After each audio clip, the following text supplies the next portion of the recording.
Olá pessoal, bem-vindo a mais um Papo de Corretor. Eu sou Nicola Manilha e hoje nós vamos ter um papo diferente. Hoje eu quero falar com vocês sobre política e eu trouxe aqui meu querido amigo Mano Lima. Mano Lima, muito bem-vindo, meu caro. Obrigado, Nicola. Satisfação estar aqui no seu podcast, que eu sempre prestigio, né? E é uma honra estar aqui dialogando contigo. Meu caro, me conta um pouquinho da sua história. Nicola, eu sou professor, meu primeiro emprego, né? Eu sou filho de um mestre de obra com uma dona de casa. Meus pais sempre estimularam a gente a estudar, né? Eu sou professor de história, dei aula quase 40 anos na rede pública aqui do DF e também contribuí para a formação de muitos jornalistas que hoje estão nas emissoras de rádio e TV. Eu dei aula em várias faculdades de comunicação aqui no DF no curso de jornalismo. E como é que foi essa história do jornalismo na sua vida? Rapaz, eu entrei na carreira jornalística porque eu sempre gostei de escrever, não é? A minha mãe não gostava que eu brincasse na rua. Eu fui criado na Ceilândia, na década de 70, década de 80. Era uma cidade ainda com índice de criminalidade muito alto, né? Caboclo. Exatamente. Bem cantado na música do Legião Urbana. Minha mãe tinha medo que eu brincasse na rua e alguém me machucasse ou pegasse alguma coisa minha. Então eu passei boa parte da minha infância lendo. Eu lia com uma velocidade tão grande. Meus pais eram de origem humilde, não tinha grana para comprar livro toda hora. Minha mãe comprava, não sei se você chegou a conhecer, Bolsa e Livro. Era um livro tão pequeno que cabia no bolso. Era barato, impresso em papel jornal, era R$1. Nicola, eu devorava livros. Com 12 anos eu já escrevi o meu primeiro livro. Como eu só lia Faroeste, que era o livro que minha mãe conseguia comprar, era livro de R$1. Então, com 12 anos eu escrevi um livro de Faroeste. Aí essa coisa de escrever me levou ao jornalismo, né? Usar o meu texto, a minha linguagem para me comunicar e estimular as pessoas a se mobilizarem em torno dos seus interesses, dos seus objetivos. E foi essa paixão por leitura que te levou a virar um escritor? Foi essa paixão por leitura. Eu sempre gostei de escrever. Eu escrevo muita crônica, né, Nicola. A minha crônica é assim, metade ficção, metade realidade. Estou andando ali na rodoviária, eu vejo alguma coisa banal, assim, que é um acontecimento que para a maioria das pessoas vai passar desapercebido. Isso vira crônica na minha cabeça e eu traduzo isso em texto, né? Já escrevi muitos poemas também e nos últimos 25 anos eu tenho pesquisado e escrito muito sobre capoeira. Capoeira. Me fala um pouquinho de capoeira. Capoeira. Eu fui diretor da divisão de cultura da administração de Ceilândia há muitos anos e eu administrava lá um salão de múltiplas funções que chamava Quarentão. No Quarentão só era usado para duas coisas, baile funk, né, e algumas exposições. E um dia apareceu um mestre de capoeira lá, o mestre Gilvan, se queixando que ele dava aula no Quarentão e o ex-administrador do Quarentão disse que ele não podia dar porque capoeira era muito tumulto. Eu falei, não, você vai dar aula. Aí ele começou a dar aula no Quarentão e eu comecei a frequentar eventos de capoeira, Nicola, e comecei a observar a comunicação na capoeira. Você sabe que a capoeira hoje ela é praticada em mais de 160 países, mas ela é considerada uma arte e luta brasileira. Então, ela é falada e cantada em português. Um japonês que está lá gingando, né, dando um golpe, ele tem que falar português. E eu fui descobrindo que na capoeira tem expressões e palavras que só têm significado dentro da capoeira. Comecei a pesquisar isso. E aí, depois de um certo tempo, eu publiquei o Dicionário de Capoeira. É mesmo, precisa de um dicionário publicado de capoeira. Nós temos um dicionário, é a única obra do gênero assim, no mundo, né? E aí isso engrenou, eu depois publiquei um livro que se chama Eu, Você e a Capoeira. Existe uma lei, Nicola, que tornou obrigatório o ensino da cultura afro-brasileira. Isso é lei, né? As escolas públicas e particulares têm que ensinar. Então, o Eu, Você e a Capoeira, o professor de História ensina o descobrimento do Brasil.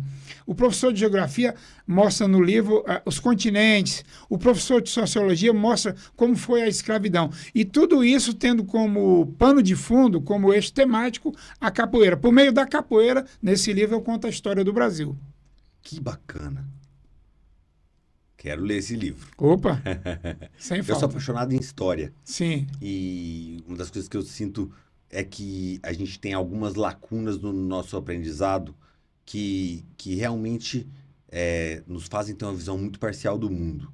Uma das que me incomoda bastante é o período áureo do islamismo, que tem uma produção científica gigantesca, né? Muito na matemática, na astronomia, e que foi apagada do nosso estudo, né? Ou nunca foi incluída, né? Na visão eurocentrista. Então, eu acho que deve ser muito interessante olhar pela visão da capoeira, porque é olhar pelo outro ponto de vista, né? Pelo ponto de vista não de quem está ditando as regras e as leis, mas de quem está sendo sujeito a elas. Perfeito. Né? E a capoeira, ela tem um significado, além de dança, luta, ela tem um significado antropológico, né? Como luta de resistência, né?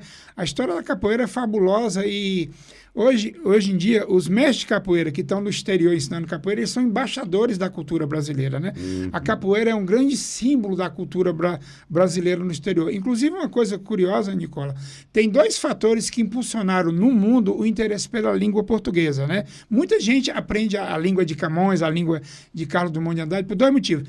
Primeiro, porque as novelas brasileiras são um produto de exportação e elas são transmitidas em vários países do mundo. E tem gente que gosta de assistir a novela não como tradutor, como intérprete. Ele gosta de assistir com a legenda no seu idioma, né? Mas de ouvir a pronúncia da língua portuguesa. Então, isso despertou muito interesse pela nossa língua. E o segundo maior fator de interesse é a capoeira. Muito estrangeiro vem passar as férias no Brasil, na Bahia, em outros lugares, para imergir na cultura brasileira. Ele precisa falar português para entender a capoeira. Que bacana. Que bacana. Bom, e depois desse momento, né, de produção, vem aí uma fase de político. Me conta um pouco, como é que veio essa vontade, né? Você já está na corretagem de imóveis, que já é uma profissão que, querendo ou não, não é das mais bem vistas, né? A gente trabalha muito para mudar isso, mas tem aquela sensação de uma, sabe, não deu certo, foi virar corretor, né? E o político tem o estigma, né, da corrupção, do interesse próprio acima do interesse coletivo. E você é uma pessoa que vem de outro, né, com uma visão humanista muito forte. Você tem um trabalho com a terceira idade maravilhoso, né? Fala do trabalho da terceira idade e depois Sim. emenda no seu projeto político. Sim, Nicola. Eu perdi a minha mãe, ela ainda é muito jovem, né? Ela com 65 anos, minha mãe faleceu. E nesse momento me deu uma vontade muito grande de transmitir um carinho para as pessoas de 60, 70, 80 anos, que eu não tive a ocasião de transmitir pela minha mãe, porque na fase mais crônica da doença dela, eu trabalhava manhã, tarde e noite, dando aula, né, para sustentar a minha família, então eu me sentia um pouco ausente do cotidiano da minha mãe, principalmente na fase mais crônica da doença dela. Então, eu resolvi transmitir esse afeto para grupo de terceira idade.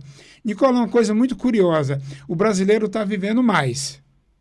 Um escravo vivia 25 anos, 30 anos. O brasileiro chegou à expectativa de vida de 70, 75 anos.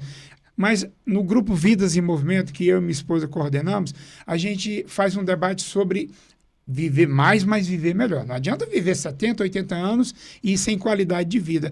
Então, a gente estimula os idosos, no grupo Vidas em Movimento, a serem protagonistas do seu destino. Tem gente que fala assim, o idoso ele é incapaz, ele não dá mais conta, ele está velho. Aí o idoso, por exemplo, na hora de fazer um pagamento, eu não dou conta, eu vou errar aqui, aí pede para o filho fazer o pagamento no Pix.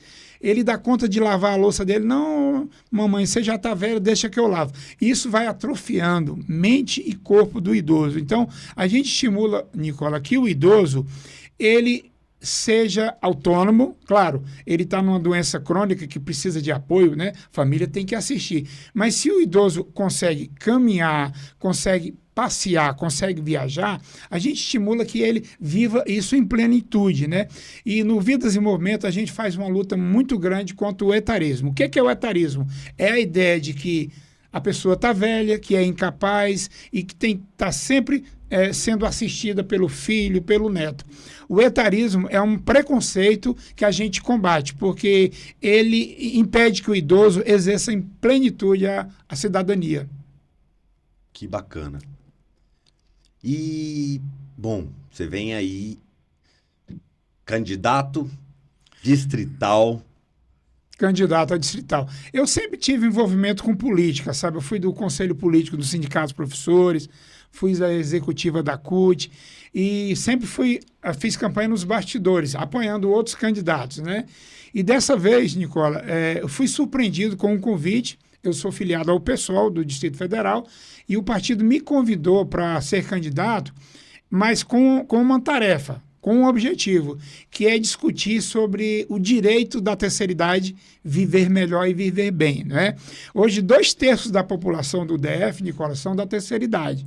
Daqui a 20 anos, a projeção da Codeplan é que metade da população do DF esteja na faixa etária acima de 60 anos. É um segmento que é vulnerável, que sofre violência. Só para você ter uma ideia, Nicola, existe uma central de denúncias do Ministério dos Direitos Humanos. Você disca 100 e faz uma denúncia anônima. Só de janeiro a junho foram registradas quase 11 mil denúncias de violência contra o idoso. A violência contra o idoso não é só a violência física, é o abandono, é o maus-trato, é a violência psicológica, né? E a violência patrimonial. Infelizmente, muitos desses episódios de violência contra o idoso acontecem dentro da própria família, né?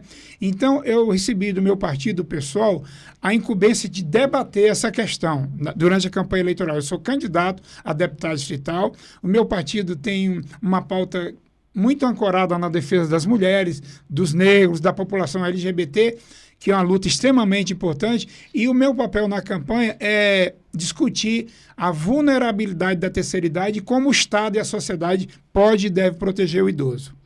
Que bacana. E você tem alguma proposta também para o mercado imobiliário?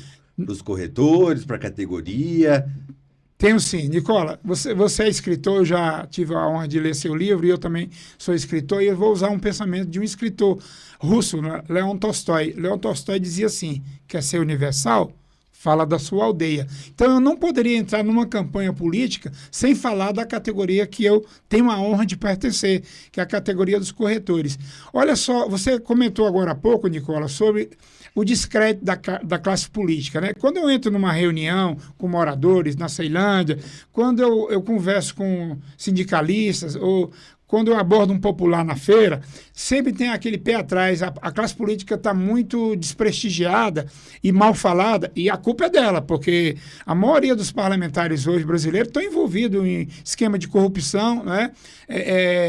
Você considera a maioria mesmo? A maioria. Tem estudos do DIEESE, o Departamento de Estudos e Estatística Socioeconômica, mais de 70% dos atuais deputados federais respondem processo civil ou criminal, né?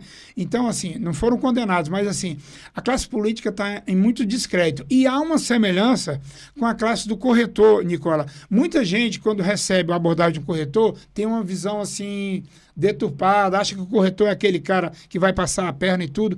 E nós, bons corretores, você e eu, que atuamos no mercado com ética e tudo, a gente tem esse papel de quebrar essa visão estereotipada. Então, eu na campanha, eu quero ser o porta-voz dos corretores. Nicola, no IDF nós temos quase 15 mil corretores de imóveis habilitados, atuando no mercado, garantindo o pão de cada dia e movimentando a economia.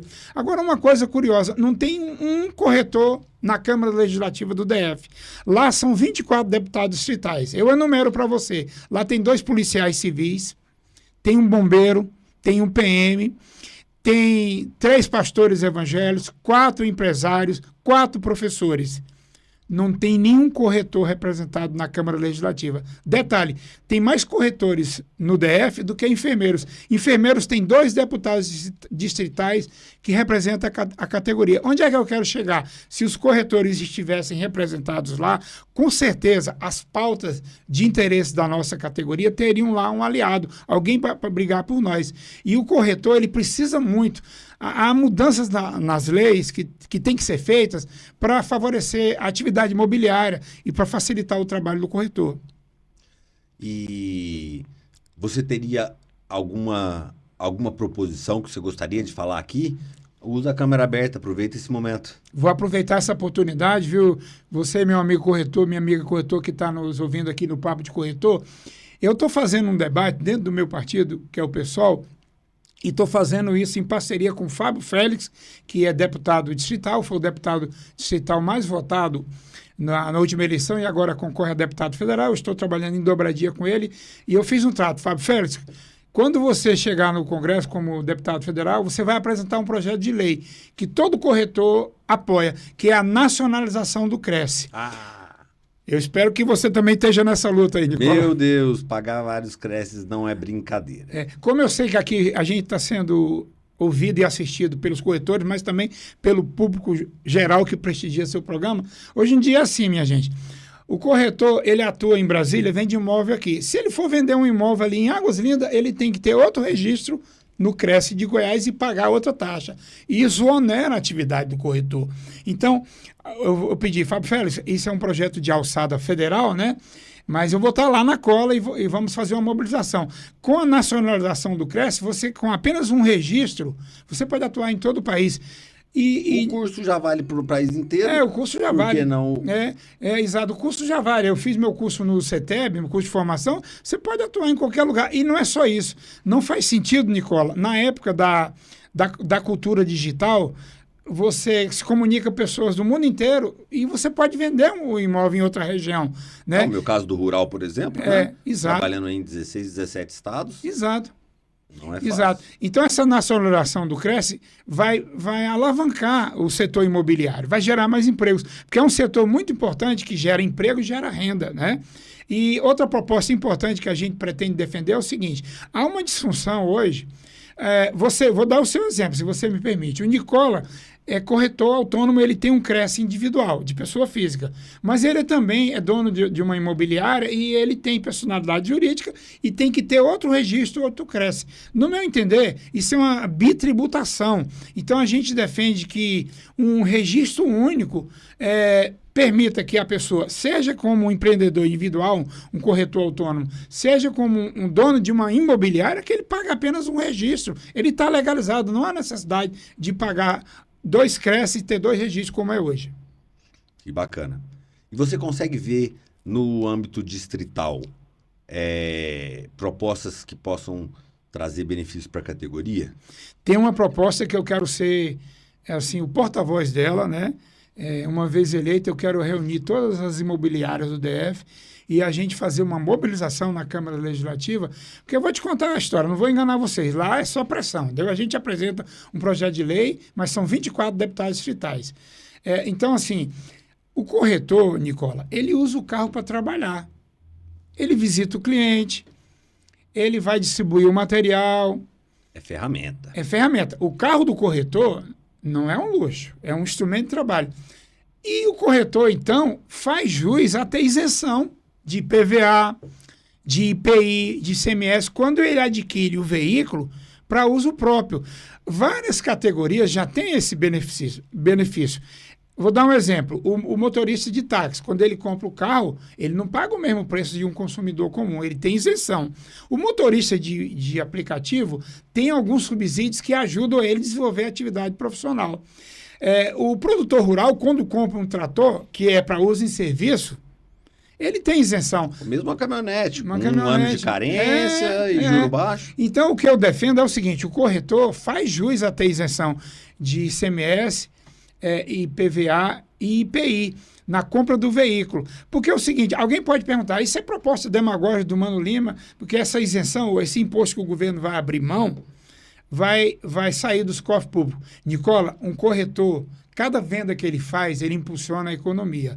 Cada venda que ele faz, o cartório arrecada com a escritura, com o registro. Cada venda que o corretor faz, o governo arrecada ITBI. Então, você dá uma concessão de isenção para a compra de um carro, o que o Estado vai perder nisso aí é muito pouco, mas o que o Estado vai ganhar impulsionando o mercado imobiliário é muito mais. Sem contar que vai tender a melhorar a quantidade de pessoas que são oficialmente registradas, né? Porque a informalidade nesse mercado é gigantesco. Você ter benefícios né? Por tá regularizado na profissão. Pode tirar muita gente que fica na dúvida em alguns imobiliários e que nem se incentiva formalizar logo o Cresce, né? Exatamente. Eu acredito que vai aumentar bastante a própria arrecadação Vai aumentar. e a qualidade dos Vai serviços. aumentar. E você sabe, assim, eu falei aqui 15 mil corretores, mas esses são os que estão no sistema, né? Registrado Ativos. ativo. Mas tem muito corretor que está na informalidade, não é porque ele quer, não. É porque é o seguinte, manter um negócio na área imobiliária não é fácil, né? Existem algumas corretoras, por exemplo, a Remax Cerrado, que tem um modelo de funcionamento diferente, que o corretor é um cooperado, ele participa de uma grande rede e nessa grande rede ele contribui, mas ele tem um suporte jurídico, né? Ele tem um suporte logístico. Mas muito corretor ele tem vontade de montar um negócio. Eu tenho certeza que a hora que o governo liberar uma linha de crédito para o corretor comprar um carro para ele cair para dentro, ele vai querer o registro dele, porque ele não vai querer agir na informalidade. É a mesma coisa, por exemplo, o motorista de aplicativo. É uma categoria extremamente importante que cresceu muito, principalmente depois da pandemia. Muitos atuavam assim na informalidade, mas quando ele tem a chance, ele quer ter a empresa, ele quer ter a personalidade jurídica dele. Ele não quer ser empregado, ele quer ser o patrão do seu próprio negócio. E eu acho que muitos corretores estão na informalidade por falta de uma série de incentivos que eu acho que na Câmara Legislativa os deputados têm que conversar sobre isso e transformar isso em projeto de leis. Falei a questão do carro, mas tem uma série de outras questões que podem ser materializadas em projetos. Uhum. Cara, deixa eu te fazer uma pergunta pessoal. É, Como é que você vê a capacidade de uma pessoa transparente e de boa intenção de realmente, dentro da Câmara Legislativa, trazer e aprovar projetos de interesse popular e não precisar se vender ou se corromper para poder conseguir circular e aprovar isso? Realmente vê isso como possível? Vou bem no cru. Eu vejo Você que vê possível, eu vejo que- possibilidade? Eu vejo que é possível, Nicola. O meu partido é um partido pequeno, tem 20 anos de existência, o pessoal, né? Nós temos 15 deputados federais, nenhum deles envolvido em escândalo, denunciado, respondendo processo. Há uma generalização perigosa, Nicola, que é aquele senso comum, todo político é igual, todos eles são corruptos, né? Isso equivale a dizer que todos os corretores são desonestos, vão passar a perna no cliente. A generalização é muito perigosa. É a mesma coisa que dizer que todo médico, plantonista da UPA, ele é picareta, ele vai enrolar o paciente. Tem bons profissionais na saúde, na corretagem e na política também tem. Agora, o retrospecto, vamos ser sinceros, não é positivo, não. Vou te dar um exemplo. O Banco de Brasília, que tem 60 anos, está quase indo para o buraco devido a uma ação irresponsável do governo anterior, que contou com o aval dos deputados. Então, o BRB tentou comprar um banco falido e agora está com a saúde financeira abalada. Não chegou a comprar o Banco Master, porque o Banco Central vetou, né? Mas comprou títulos podres que não têm valor. E o banco hoje, um banco com superávit, você conhece o Banco de Brasília, um banco que pratica taxas de juros elevadas, que empresta dinheiro consignado para o servidor a taxas altas. Um banco desse quebrar foi fruto de uma irresponsabilidade. E, infelizmente, Nicola, a maioria dos 24 deputados estatais votaram a favor dessa tentativa frustrada do BRB comprar outro banco. Então, assim, tem que separar o joio do trigo. Então, o papel do eleitor é muito importante nesse processo. Quando eu pergunto, né, com tanta veemência dessa capacidade de conseguir legislar sem se envolver,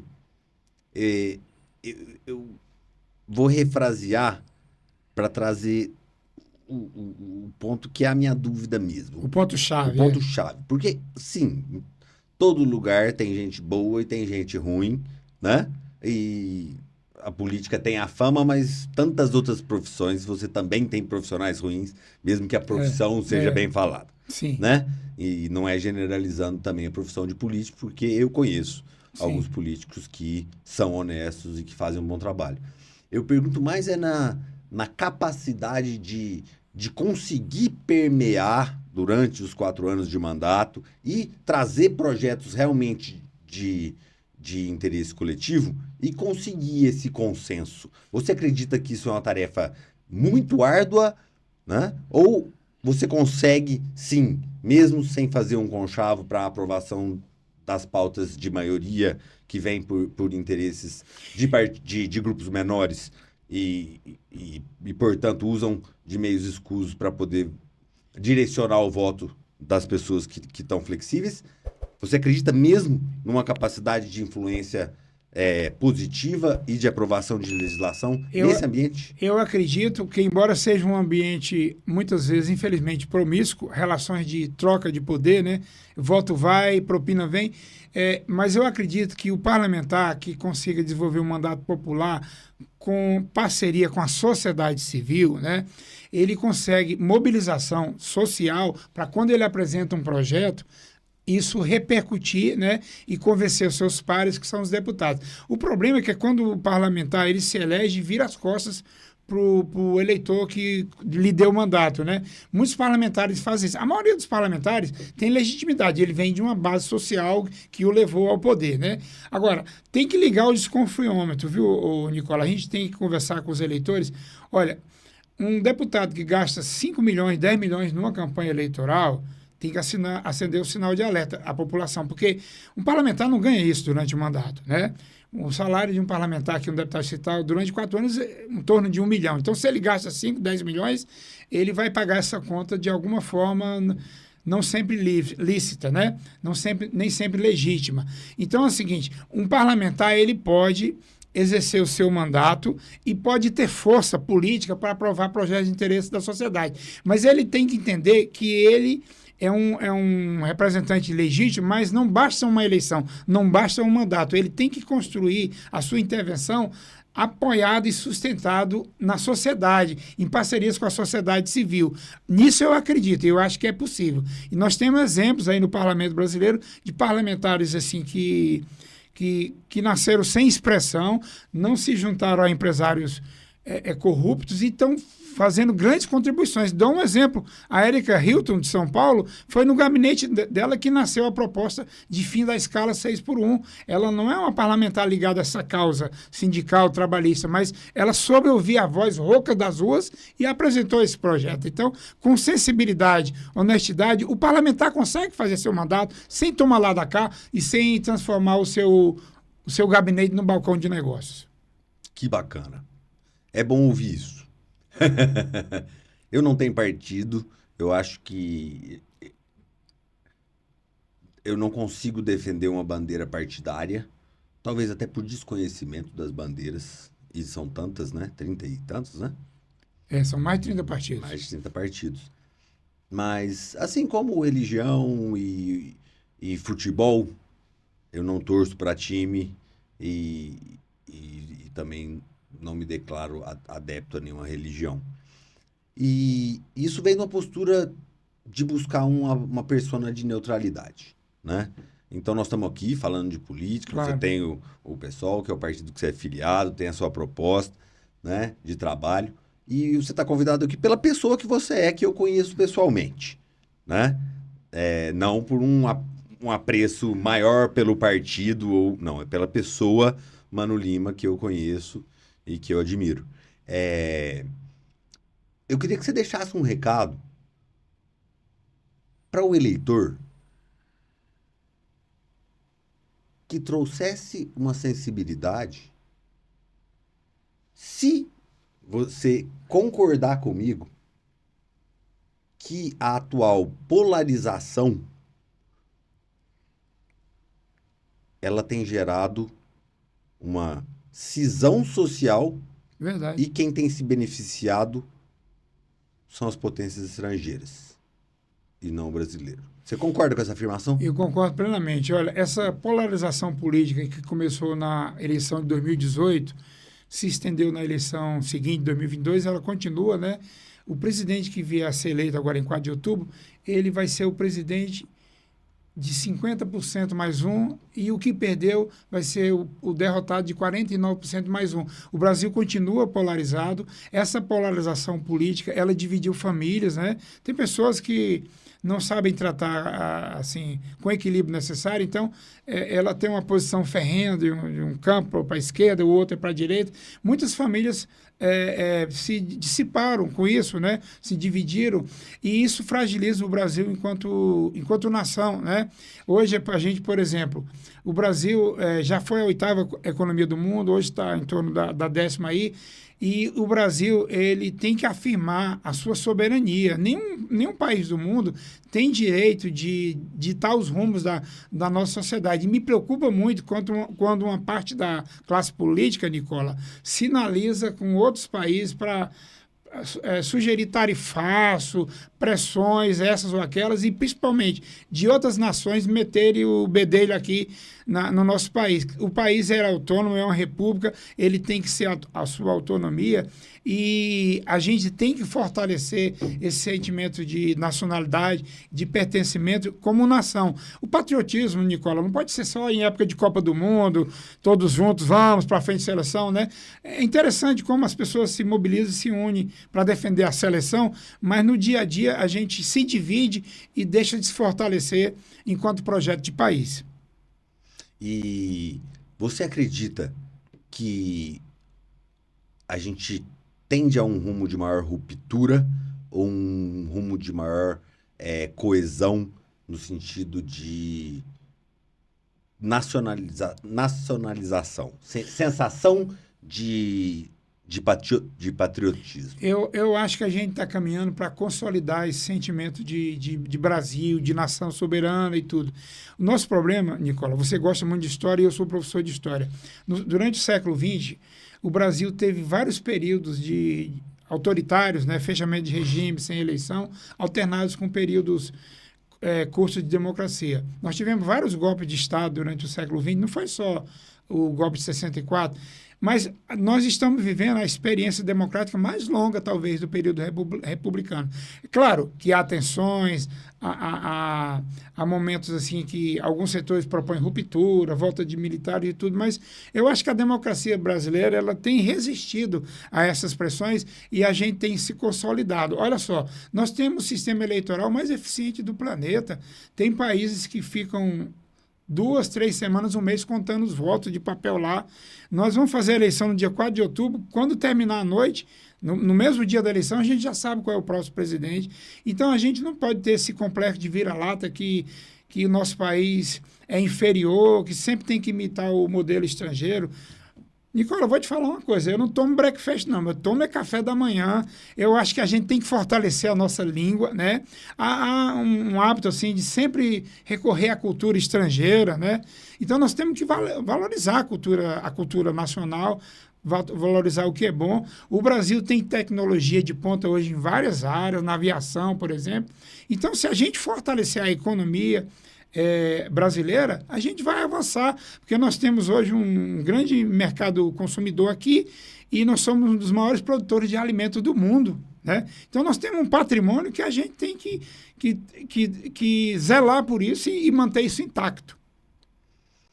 Eu considero hoje o Brasil o melhor país para se viver no mundo, de longe.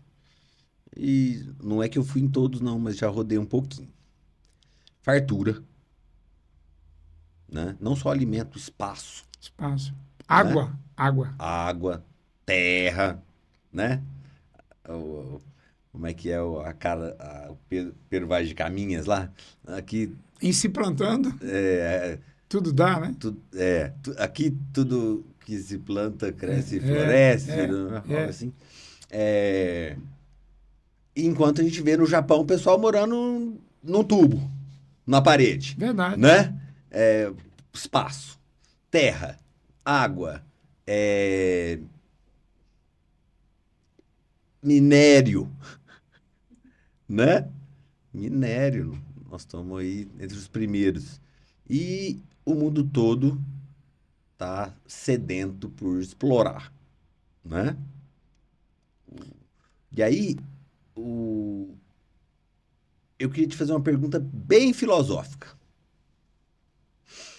Você acredita na globalização como um processo em que nós tendemos, num curto a médio prazo, 10 anos, médio a longo, 20 anos, ou longo mesmo, 100 anos, até um presidente global? Olha, existe já algumas iniciativas de fóruns multinacionais que caminham para isso, mas eu como pesquisador, como estudioso, eu acho que ainda está no campo utópico, mas a revolução científico-tecnológica hoje transformou o mundo numa espécie de aldeia global, né? Um fato que acontece aqui em Taguatinga, ele tem repercussão em cadeias. Se houver, por exemplo, vou dar um exemplo, infelizmente no Brasil está crescendo os atentados em escolas, né? Pessoas que pegam a arma e vão fazer lá um atentado, matar pessoas. Quando acontece um fato aqui, em qualquer lugar aqui do Brasília, ele repercute no mundo inteiro. E na economia e na política, as coisas estão encadeadas, né? Por exemplo, se você quebra uma grande empresa brasileira como a Vale, você provoca um efeito em cadeia em todo o mundo, porque a Vale, que explora minério, esse minério vai para o Japão, para a China, para a Indonésia, então você provoca um efeito em cadeia. Se a Volkswagen, que é alemã, quebrar lá, provoca desemprego em massa na Argentina, no Uruguai, no Brasil, porque a economia está transnacional. Agora, daí a pensar num governo planetário, eu acho que ainda está um pouco no campo utópico. Mas o que há hoje, assim, a gente tinha um quadro até a Segunda Guerra Mundial da bipolarização. União Soviética de um lado, Estados Unidos do outro, né? E aquela competição socialismo versus capitalismo. Hoje você tem megablocos, né? Os Estados Unidos formam um megabloco com outros países. O Brasil tenta se fortalecer no Mercosul. Os tigres asiáticos, né, tentam se fortalecer lá com a China. Então, o mundo ainda está muito dividido em bloquinhos, né? Então, eu acho que está longe de chegar assim, digamos, num governo mundial. Acho que está longe. Eu acho que hoje a força das armas durante a Guerra Fria, que era mísseis e tudo, está sendo trocada pela força econômica. Os países hoje que dominam os outros estão dominando pela força econômica e estão subjugando outros povos através do seu poderio, não só militar, bélico, mas a força econômica também. E quando você enxerga a mídia, não só a mídia tradicional, que está ficando cada vez mais pulverizada, né? Os canais de televisão, jornais físicos e etc., mas também a mídia digital. Você vê uma influência sutil ou uma influência intensa ou uma mega influência nos rumos políticos nacionais com relação a interesses estrangeiros na mídia apresentada hoje no Brasil? Nicola, isso é evidente, né? Eu sou um defensor da liberdade de expressão, sou contra a censura prévia, acho que as novas mídias digitais, têm o direito de expressar e de dar vazão ao pensamento das pessoas. Só que isso tem que ter limite. Quem acha que um site, uma plataforma, o conteúdo dela é isento, é neutro, é um engano isso. Não existe neutralidade, né? A informação, ela circula instantaneamente. Só para você ter uma ideia, durante a Idade Média, estima-se que a humanidade demorava 5 séculos para dobrar o conhecimento dela. 500 anos ela dobrava o conhecimento. Hoje em dia, o conhecimento dobra a cada trimestre. O volume de informações que circulam nas redes sociais é muito grande. E as redes sociais hoje, elas disseminam doutrinas, disseminam conteúdo, né? E disseminam coisas boas, né? A pessoa pode fazer uma experiência científica a partir de um site que ensina como ela, né, fazer um instrumento, uma pesquisa. Mas só que a internet e as novas mídias digitais são um ambiente de luxo, mas também de lixo. Você tem, por exemplo, a Deep Web, né? Você tem sites que estimulam o discurso de ódio, o discurso racista, a pedofilia. Tem sites, Nicola, que ensinam crianças a se suicidar, né? Então, essas redes sociais, elas têm que ter algum tipo de regulamentação. Não é censura. não é vedar a livre expressão do pensamento, mas tem que coibir abusos. E nas eleições, inclusive, o Tribunal Eleitoral criou uma série de mecanismos, né? Porque comete-se muito abuso nas eleições que desiguala o jogo político, né? Os partidos que têm mais recursos, que estão mais presentes nas redes sociais, alcançam o melhor eleitor. E às vezes isso é feito com artimanhas, com dribles, né, com armadilhas que a nova mídia digital criou. Então, eu acho assim que, olha, são um instrumento poderoso e é irreversível. Essa revolução científica e tecnológica é irreversível, mas tem que ter um nível de controle, porque senão ela usurpa o poder que deveria ser do cidadão e não delas. Já usurpou? Muito, muito. Já usurpou muito. Por exemplo, os sites que proliferam informação falsa, infelizmente, têm mais visualizações e seguidores daqueles que passam informações verdadeiras. Já tem mecanismos que a imprensa está criando, né, para coibir isso. Porque imagine uma informação falsa, Nicola, repetida em escala, atingindo milhões e bilhões de pessoas, né? Nós tivemos um exemplo clássico durante a pandemia. Nicola, muita gente não se vacinou porque acreditava que a vacina ia inocular um vírus nele, que a vacina não ia imunizá-lo, né? Nós perdemos 700 mil pessoas porque a vacina demorou a ser comprada e demorou porque ainda hoje há gente negacionista que acha que a vacina faz mal e não cura, né? Imagine uma mídia social, uma internet proliferando informações falsas como essa, né? Quer ver um mito que se multiplicou durante muito tempo? O mito da superioridade racial, que o branco é superior ao negro. Nós falamos agora há pouco do mundo islâmico, Nicola. Boa parte da cultura que a gente tem hoje, na matemática, na astrologia, na astronomia, vem do Egito Antigo. A álgebra, a matemática. Os egípcios são negros, Nicola. Então, essa história de superioridade racial são mitos que se constroem nas redes sociais. O mito, por exemplo, de que o homem é superior à mulher. Nicola, a mulher tem menos neurônios que o homem, é provado cientificamente. Mas ela, com menos neurônios, faz a mesma coisa que você consegue fazer. Ela vem aqui, apresenta um podcast, ela dirige uma empresa, pilota um avião. Esses mitos que as mídias construíram, a gente tem que desconstruir, porque senão a gente desinforma e deseduca a população. E qual que você acha que é a maior dificuldade hoje de um candidato honesto de entrar para concorrer a uma eleição? A maior dificuldade do candidato honesto é que ele tem Faz uma pausa. Ele tem uma... Faz uma pausazinha. Ah, tá. Desculpa. Vai, desafoga, mulher. Ela é dita. Desafoga, ela tá quase morrendo. Você quer água, amor? Quer água, amor? Como que é? Tadinha. Que horas são, querido? Tadinha. Tá. Ela avisa o Cláudio que a gente daqui a pouco também. Vou repetir a pergunta. Ela ficou segurando ali, eu vi, mas... Tá chorando ali. Peraí, deixa eu aproveitar. Ar-condicionado forte também, né?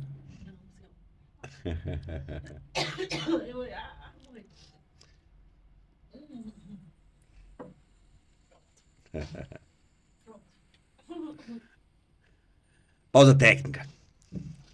Meu caro, me conta um negócio. Qual que você acha que é? Como você vê? Qual é a maior dificuldade hoje de um candidato honesto de entrar na política e de conseguir o número de votos necessários para se eleger? A maior dificuldade, Nicola, é o seguinte: a lei eleitoral mudou. Antigamente os partidos recebiam doação de empresa, hoje não é permitido mais. Há um fundo público, né, que financia as campanhas. Só que é o seguinte: os partidos que têm mais representação no Congresso recebem um fundo partidário bem maior, né? É proporcional às bancadas. E, assim, o fundo partidário ele é pequeno. Se você for levar em conta as condições de disputa, elas são bastante desiguais. A gente tem um orçamento bem inferior a algumas outras candidaturas. Outra coisa, o poder econômico, ele joga muito peso numa eleição, né? Tem candidatos que são do meio empresarial, então primeiro ele tem os empregados milhares lá que ele pressiona, influencia, né? Às vezes até de forma ilegal e ilegítima, né?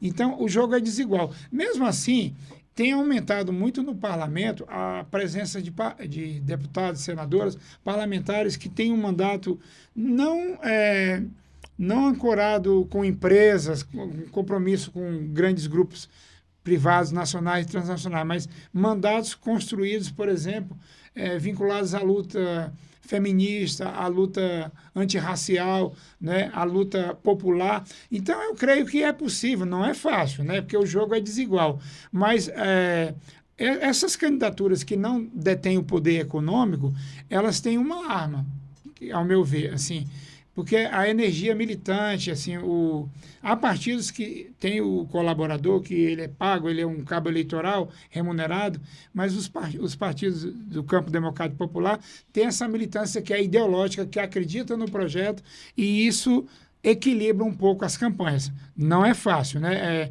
O poder legislativo ele tem as suas entranhas ainda corrompidas pelos conchavos, né? Pelo jogo de poder, e muita gente chega com idealismo e lá se vende, em vez de construir um projeto coletivo em defesa da sociedade, quer construir um projeto pessoal. Eu não estou nessa linha, né? Quero fazer uma campanha diferente e um mandato diferente também. Bacana. Bom, uma provocação para você.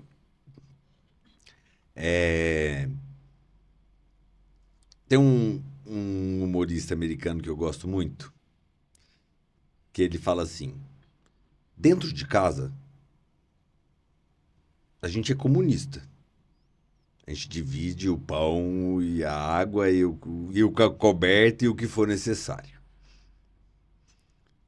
Na comunidade pequena, a gente é socialista. A gente tende a ter uma parte coletiva, como um condomínio, por exemplo, Sim. né? E a sua parte privada. A gente tem ali um misto. E, a nível nacional, que se foda o outro. Essa é a brincadeira dele, né? E uma vez eu estava num acampamento de selva na Amazônia e conheci um casal de russo. E foram os primeiros russos que eu conheci, eu era bem novo. E a gente começou a falar de política, né? E eu falei de direita e esquerda, e eles falaram, não existe mais não, já está atrasado. E de lá para cá eu refleti muito e o que eu consigo ver é político que está interessado numa vasta parte da população e político que está interessado numa pequena parte da população. Eu não consigo distinguir em outro tipo de grupo. E você? Você se define? Como é que você enxerga isso? Você se considera uma esquerda, um social-democrata? Como é que você colocaria você nesse espectro, né? Com essas diferentes nomenclaturas, né? Do democrata ao republicano, né? Como é que você se vê hoje, né? Independente até da posição do partido, pessoalmente mesmo. Exato. Nicola, eu escrevi um poema uma vez que uma estrofe dizia assim: os muros de Berlim caíram sobre mim. Eu já fui vinculado a essas ideias assim, do socialismo europeu, aquela história de partido único. Hoje eu sou um socialista libertário. Eu acredito na política como forma da sociedade se organizar. Não vejo solução fora da política, né? Mas eu defendo um projeto humanista de sociedade, que a distribuição de renda não seja tão desigual como é hoje. Eu acho que assim, a possibilidade de ter um equilíbrio de um regime socialista com economia de mercado, né? Não vejo que é incompatível a livre iniciativa dentro de um regime socialista, como já se pensou que o Estado tinha que ser máximo, o Estado controlar tudo, como foi na antiga União Soviética, né? Na Polônia, na Iugoslávia. Eu acho que o Estado ele não pode sufocar o empreendedorismo, a livre iniciativa, né? O desejo da pessoa de ter o seu negócio e tudo, mas o Estado, ao mesmo tempo, ele tem que ter uma característica social que não deixa as pessoas à míngua, que assegure educação para as pessoas, que assegure trabalho. Eu acredito que não há nada tão perverso quanto o desemprego, sabe? A incapacidade da pessoa de gerir o sustento da própria família. Imagine um trabalhador que sai de casa cedo e em busca de emprego e volta sem a vaga no mercado de trabalho, né? Ele olha para os filhos, olha para a esposa, como ele vai agir? Então, assim, é muito cômodo a gente botar a culpa da crise nos pobres, né? Quando a gente discute, por exemplo, criminalidade e segurança pública, é muito fácil pegar um jovenzinho da periferia que a polícia pegou com um cigarrinho, né, fumando lá e transformá-lo num bandido, num vagabundo e tudo. As leis, infelizmente, funcionam mais contra os mais fracos no nosso país, inclusive o sistema penal, sabe assim. Nos últimos anos aconteceu muito encarceramento de pessoas pobres no Brasil. Eu não sou a favor do crime, nosso partido não é a favor do crime, não é a favor do tráfico, mas a gente é a favor de um novo modelo social, né, que distribua renda, que as pessoas tenham oportunidades, né, e consigam viver dignamente. Isso é o que pensa um socialista como eu. Meu caro, vamos lá. Slogan de campanha. Qual é o seu slogan? Me conta. Cuidar de quem precisa. Eu quero transformar o meu mandato no instrumento das pessoas que estão excluídas, né? Quem está fora do trabalho está excluído. Quem está na fila de hospital aguardando consulta está excluído.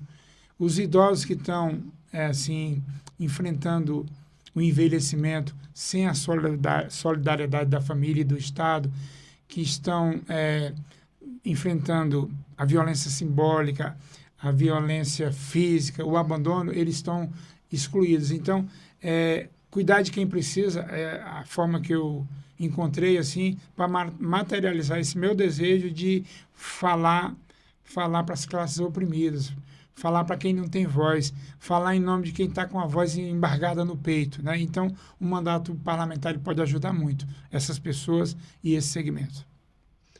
Eu considero que a minha neutralidade política tende a me deixar embargado quando eu vou falar disso, a ponto de eu não trazer os temas que deveria. Mas, de qualquer forma, meu caro, esse é o espaço que, por te conhecer pessoalmente, eu abro. A câmera é sua, dê o seu recado. Muito obrigado, Nicola, por estar conversando aqui com sua audiência no Papo de Corretor, né? Eu acho que todo ano eleitoral ele se reveste de muitas expectativas, né? Todo mundo sempre acredita que o Brasil vai melhorar, mesmo que diga assim, não, vai ser a mesma coisa, vai ficar como estava, mas eu acredito muito na resiliência do brasileiro. Acho que o eleitor ele está mais consciente, ele está mais politizado, o índice de escolaridade dos brasileiros tem aumentado, a gente está crescendo. Só que essa caminhada é um processo lento. A mudança não vem da hora para a noite, mas é um processo de construção e eu tenho muita esperança num Brasil melhor e acho que a gente está construindo esse caminho. Justiça social, né? Paz, nada de guerra. Esses projetos aí de guerra, o Brasil tem que ficar de fora. A diplomacia brasileira tem que dar esse recado que tem dado. O Brasil não é de guerra, o Brasil não é de bombas, o Brasil tem que caminhar como nação científica, tecnológica, uma nação que produz alimentos para os brasileiros e para o resto do mundo, com justiça social. Que bacana. Muito obrigado. Eu Grande prazer tê-lo aqui. Pessoal, é isso aí. Mais um Papo de Corretor. E até o próximo.